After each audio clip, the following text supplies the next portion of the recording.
His eyes meet my knees and his eyebrows furrow as he slowly leans forward with a deep scowl on his face. He lifts a hand and pokes my knee with his finger, almost as if he's never seen a knee before. He drops his hand, closes his eyes and falls back asleep against the door. Great. Corbin won't be back until tomorrow, so I dial his number to see if this guy is someone I should be concerned about. Tate? He asks, answering his phone without a hello. Yep, I reply. Made it safe, but I can't get in because there's a drunk guy passed out at the front door. Suggestions? 1816, he asks.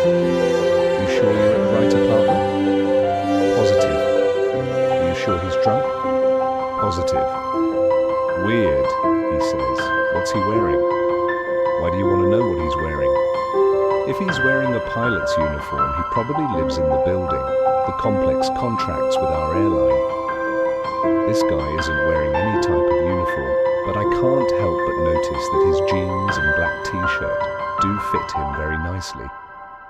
No uniform, I say. Can you get past him without waking him up? I'd have to move him. He'll fall inside if I open the door. He's quiet for a few seconds while he thinks. Go downstairs and ask for Cap, he says. I told him you were coming tonight. He can wait with you until you're inside the apartment. I sigh because I've been driving for 6 hours, and going all the way back downstairs is not something I feel like doing right now. I also sigh because Cap is the last person who could probably help in this situation. Just stay on the phone with me until I'm inside your apartment. I like my plan a lot better. I balance my phone against my ear with my shoulder and dig inside my purse for the key Corbin sent me. I insert it into the lock and begin to open the door, but the drunk guy begins to fall backward with every inch the door opens. He groans, but his eyes don't open again. It's too bad he's wasted, I tell Corbin. He's not bad looking. Tate, just get your ass inside and lock the door so I can hang up. I roll my eyes. He's still the same bossy brother he always was. I knew that moving in with him would not be good for our relationship, considering how fatherly he acted toward me when we were younger. However, I had no time to find a job, get my own apartment, and get settled before my new classes started, so it left me with little choice. I'm hoping things will be different between us now, though. Corbin is 25 and I'm 23, so if we can't get along better than we did as kids, we've got a lot of growing up left to do. I guess that mostly depends on Corbin and whether he's changed since we last lived together. He had an issue with anyone I dated, all of my friends, every choice I made, even what college I wanted to attend. Not that I ever paid any attention to his opinion, though. The distance and time apart has seemed to get him off my back for the last few years, but moving in with him will be the ultimate test of my patience. I wrap my purse around my shoulder, but it gets caught on my suitcase handle, so I just let it fall to the floor. I keep my left hand wrapped tightly around the doorknob and hold the door shut so the guy won't fall completely into the apartment. I take my foot and press it against his shoulder, pushing him from the center of the doorway. He doesn't budge. Corbin, he's too heavy? I'm going to have to hang up so I can use both hands. No, don't hang up. Just put the phone in your pocket, but don't hang up. I look down at the oversized sheet and nibbles. No pockets? Corbin makes a gagging sound as I pull the phone from my ear and shove it inside my hair. I remove the key from my hand and drop it toward my purse. It listens and falls to the floor. I reach down to grab the drunk guy so I can move him out of the way. All right, buddy, I say, struggling to pull him away from the center of the doorway. Sorry to interrupt your nap, but I need inside something. I somehow manage to prop him up against the door frame to prevent him from falling into the apartment, and then I push the door open farther and turn to get my things.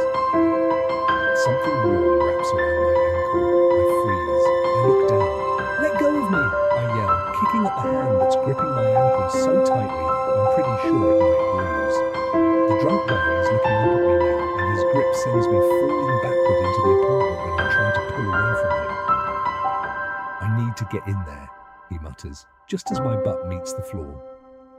He makes an attempt to push the apartment door open with his other hand, and this immediately sends me into panic mode. I pull my legs the rest of the way inside, and his hand comes with me. I use my free leg to kick the door shut, slamming it directly onto his wrist. "Shit!" he yells.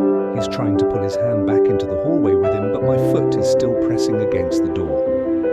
I release enough pressure for him to have his hand back, and then I immediately kick the door all the way shut. I pull myself up and lock the door, the deadbolt, and the chain lock as quickly as I can. As soon as my heart rate begins to calm down, it starts to scream at me. My heart is actually screaming at me, in a deep male voice. It sounds like it's yelling, "Tate! Tate! Corbin!" I immediately look down at my chest and pull my phone out of my bra, then bring it up to my ear. "Tate, answer me!" I wince, then pull the phone several inches from my ear. "I'm fine," I say, out of breath. "I'm inside. I locked the door." "Jesus Christ," he says, relieved. "You scared me to death. What the hell happened?" He was trying to get inside. I locked the door though. I flip on the living room light and take no more than 3 steps inside before I come to a halt. Good going, Tate. I slowly turn back toward the door after realizing what I've done. Corbin? I pause. I might have left a few things outside that I need. I would just grab them. The drunk guy thinks he needs to get inside the apartment for some reason, so there's no way I'm opening that door again. Any suggestions? He's silent for a few seconds. What did you leave in the hallway?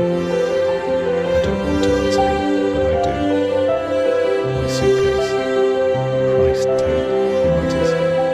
And my purse. Why the hell is your purse outside? I might have also left the key to your apartment on the hallway floor. He doesn't even respond to that one. He just groans. I'll call Miles and see if he's home yet. Give me 2 minutes. Wait, who's Miles? He lives across the hall. Whatever you do, don't open the door again until I call you back. Corbin hangs up, and I lean against his front door. I've lived in San Francisco all of 30 minutes, and I'm already being a pain in his ass. Figures, I'll be lucky if he lets me stay here until I find a job. I hope that doesn't take long, considering I applied for 3 RN positions at the closest hospital. It might mean working nights, weekends, or both, but I'll take what I can get if it prevents me from having to dip into savings while I'm back in school. My phone rings. I slide my thumb across the screen and answer it. Hey. Tate?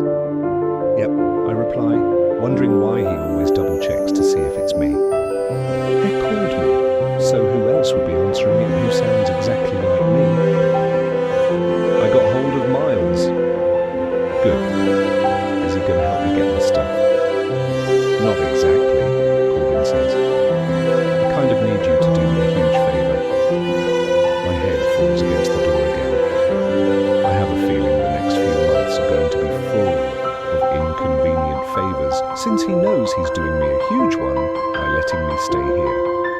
Dishes? Check. Corbin's laundry? Check.